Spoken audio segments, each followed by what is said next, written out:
Hello everyone, this is अंकित खरे और आप देख रहे हैं मेरा यूट्यूब चैनल उड़ते परिंदे।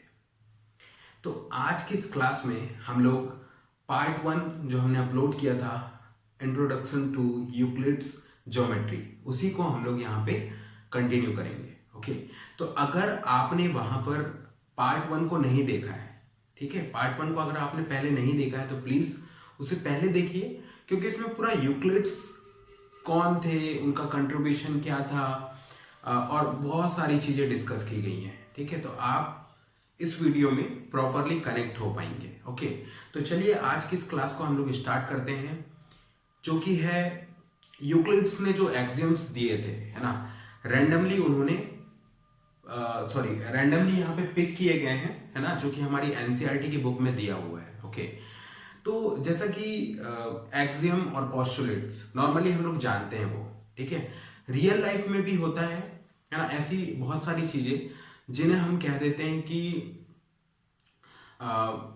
अर्थ इज गोल है ना, गोल है या फिर थोड़ा सकरा है या कोई भी, है ना। ऐसे कितने लोग हैं जो ये प्रूव करना चाहते हैं, ठीक है, तो हम उसे एज अ यूनिवर्सल ट्रुथ मान लेते हैं, यूनिवर्सल ट्रुथ मान लेते हैं कि ये सही है, ठीक है, और उसी के रेफरेंस में चीजें फिर चलती हैं, ठीक है। तो वैसे ही मैथ्स में, ज्योमेट्री में जो यूनिवर्सल ट्रुथ है, जिसे वैसे का वैसा ही सही मान लिया गया, ठीक है, वैसे का वैसा ही सही मान लिया गया, वही क्या हुआ, एक्सियम्स एंड पोस्टुलेट्स। एग्जाम में जब आता है या फिर कोई पूछता है तो मे भी बच्चे गलती कर जाते हैं, क्योंकि टर्मिनोलॉजीज जो है उसमें वो फंस जाते हैं, ठीक है। तो एक्सियम्स एंड पोस्टुलेट्स बहुत ही इजी है। पोस्टुलेट्स जो कि ज्योमेट्री से स्पेसिफिक होते हैं, स्पेसिफिक ज्योमेट्री से रिलेटेड होते हैं, उसे पोस्टुलेट बोला जाता है, और जो मैथ्स में अदर पार्ट ऑफ मैथमेटिक्स में यूज किया जाता है यूनिवर्सल ट्रुथ के रूप में, ठीक है, जिन्हें विदाउट फिजिकल मॉडल के प्रूव नहीं किया जा सकता, उसे बोला जाता है एक्सियम्स। ओके, तो यूक्लिड्स के द्वारा जो कुछ एक्सियम्स दिए गए उसके बारे में हम लोग यहाँ पे बात करेंगे, ठीक है। चलिए, तो सबसे पहला वाला जो एक्सियम आप लोग यहाँ पे देख पा रहे होंगे, things which are equal to the same thing are equal to one another। कोई भी वस्तु, है ना, एक सेम वस्तु के इक्वल होगी, ठीक है। यहां पे हम लोग मैथ्स के रेफरेंस में बात कर रहे हैं, ठीक है। तो फर्स्ट वाला एक्सियम बोलता है कि कोई भी वस्तु या कोई भी डिजिट, ठीक है, सेम डिजिट के इक्वल, है ना। आप एग्जांपल के लिए 2 ले लो, 3 ले लो, 4 ले लो, कुछ भी ले लो, मैंने यहां पे क्या किया, 3 ले लिया है, तो 3 इज इक्वल टू 3। इसका कहने का मतलब यही है कि 3 जो है 3 के इक्वल है, ठीक है, मतलब कोई भी डिजिट किसी भी डिजिट के, सेम डिजिट के इक्वल होगा। 1 इज इक्वल टू 1 होगा, है ना, 2 इज इक्वल टू 2 हो गया, कभी भी 2 इज इक्वल टू -2 नहीं होगा, ठीक है। ये दोनों अलग अलग चीजें हैं, आपने इंटीजर्स में पढ़ा होगा, 2 इज इक्वल टू -2 नहीं हो सकता है, ठीक है। 3 इज इक्वल टू 4 कभी नहीं हो सकता है ना, मतलब अलग अलग डिजिट कभी भी बराबर नहीं हो सकते हैं। फर्स्ट वाला एक्सियम जो बोल रहा है सेम डिजिट के इक्वल होगा, दैट्स इट, ठीक है। चलिए, फर्स्ट वाला जो हमारा था एक्सियम, वो कंप्लीट हुआ कि सेम डिजिट के इक्वल होगा, ठीक है। उसके बाद सेकंड वाला जो एक्सियम है वो भी हम लोग यहाँ पे बिल्कुल लिंक बना के चलेंगे, ताकि अगर आपको फर्स्ट वाला एक्सियम याद आ गया तो आप सारे को कर लेंगे, ठीक है। तो देखिए, दूसरा वाला बोल रहा है if equals are added to equals the wholes are equal. इसका सीधा सा मतलब है कि अगर इक्वल डिजिट या इक्वल क्वांटिटी में, है ना, इक्वल थिंग को जोड़ा जाए तो भी वो बराबर ही होंगे, है ना। जैसे कि यहां पे दिया हुआ है क्या, 3, अपन ने 3 लिया था, इज इक्वल टू 3 था, ठीक है।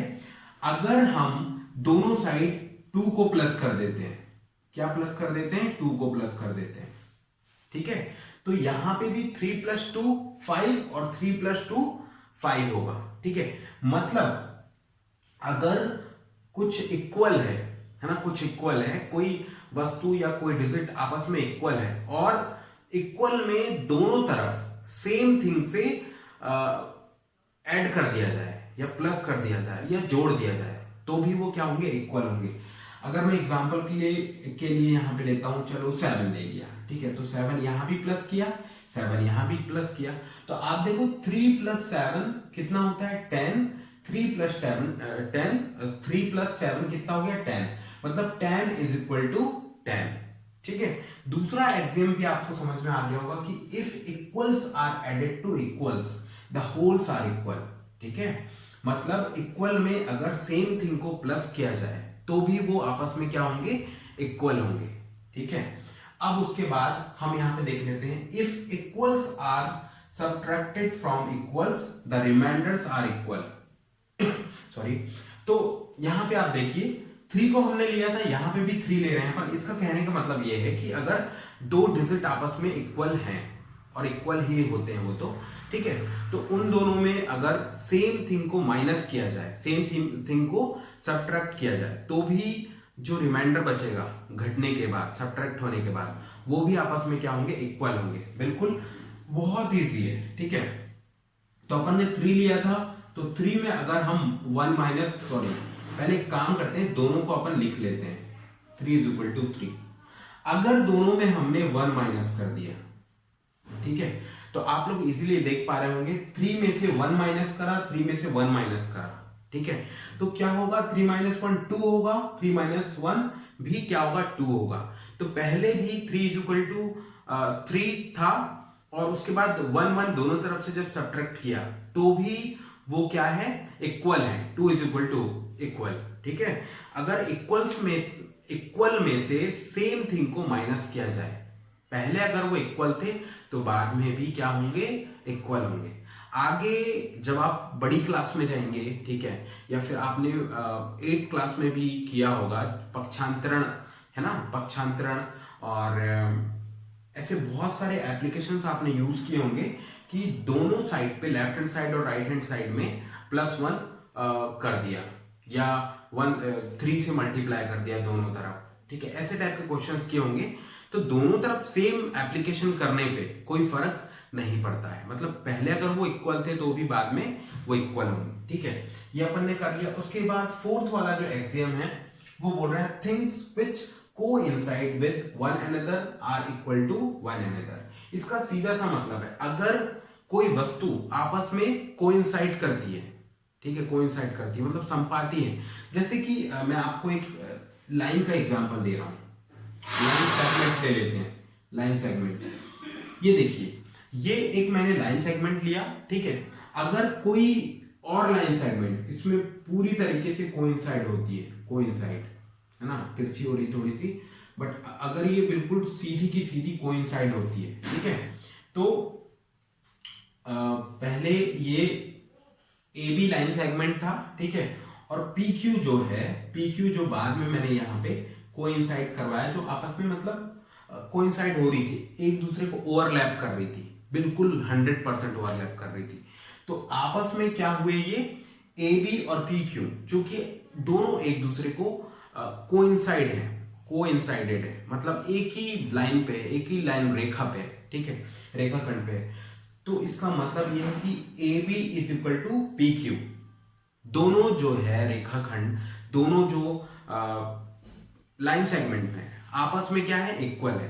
तो 4th वाला जो एक्सियम है वो कहता है, things which coincide with one another are equal to one another. ठीक है, कोई भी चीज एक दूसरे को क्या करती है, कोइंसाइड करती है, दैट मींस वो क्या होंगी, इक्वल होंगी। ठीक है, उसके बाद 5th वाला आप लोग देख सकते हैं, the whole is greater than the part. ठीक है, तो छोटा सा मैं आपको चपाती का एग्जांपल देता हूं, चलो चपाती का, ठीक है, तो ये क्या है, एक चपाती है, क्या है, एक चपाती है ना, चपाती है। इसके मैंने क्या करा, यहां पे 4 पार्ट कर लिया, 4 पार्ट कर लिया, ठीक है। तो अभी इस चपाती के 4 पार्ट है और ये एक पार्ट जो है, एक पार्ट है, एक पार्ट ये है। तो इसके कहने का मतलब ये है कि ये जो होल पार्ट है ये एक पार्ट के हमेशा बड़ा होगा, ठीक है, सीधी सी बात है। The whole is greater than the part, मतलब ये जो एक पार्ट है, ये जो एक पार्ट निकला है ये बड़े वाले होल पार्ट से हमेशा छोटा होगा, मतलब होल जो होगा हमेशा क्या होगा, बड़ा होगा, ठीक है। तो इसको हम ऐसे डिनोट कर सकते हैं क्या,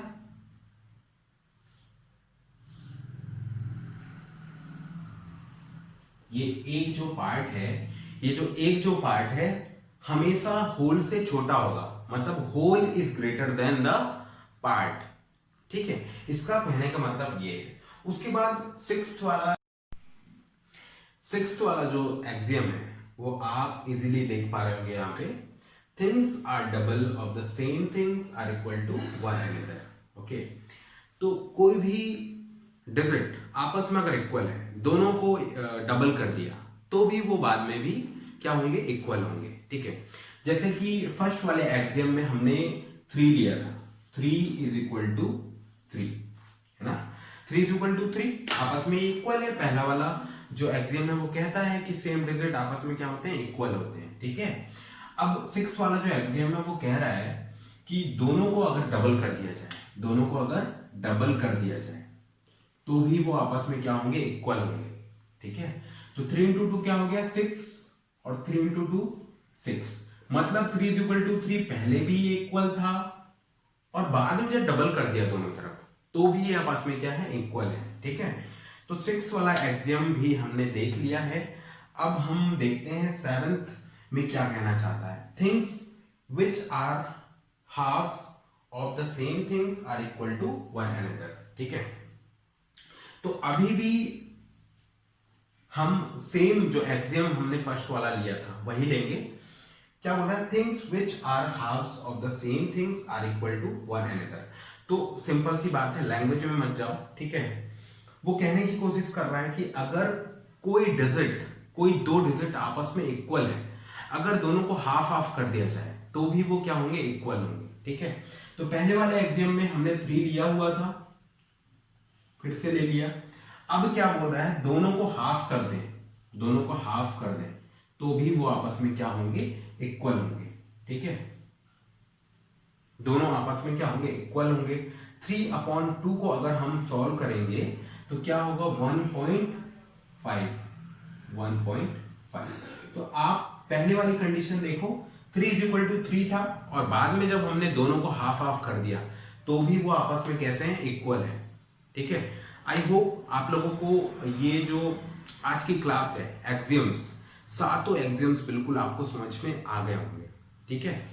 तो छोटा सा मैं रिवीजन आपको कराना चाहूंगा। पहला एक्सियम कहता है कि कोई भी दो सेम डिजिट आपस में इक्वल होते हैं, ठीक है। लैंग्वेज पे मत जाइए, समझना ज्यादा जरूरी है, ठीक है। ये कहता है। और दूसरा कहता है कि दो इक्वल डिजिट या थिंग में सेम थिंग दोनों तरफ जब हम ऐड करते हैं तो भी वो आपस में इक्वल होते हैं।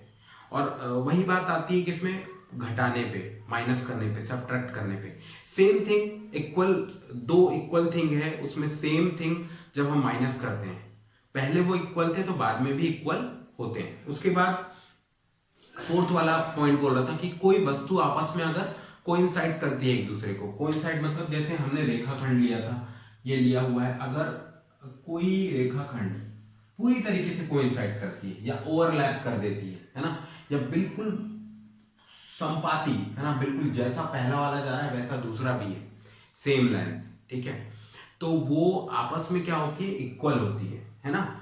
उसके बाद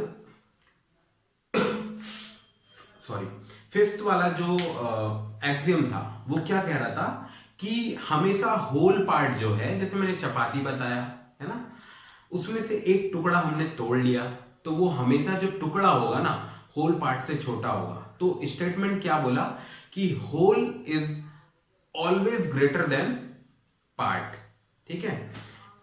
अब उसके बाद सिक्स्थ वाला क्या कह रहा है कि दो डिजिट या वस्तु आपस में इक्वल है, अगर दोनों को डबल कर दें, दोनों को डबल कर दें, पहले से वो इक्वल थे है ना, दोनों आपस में इक्वल थे, दोनों को डबल कर दें ठीक है, तो भी वो इक्वल होंगे।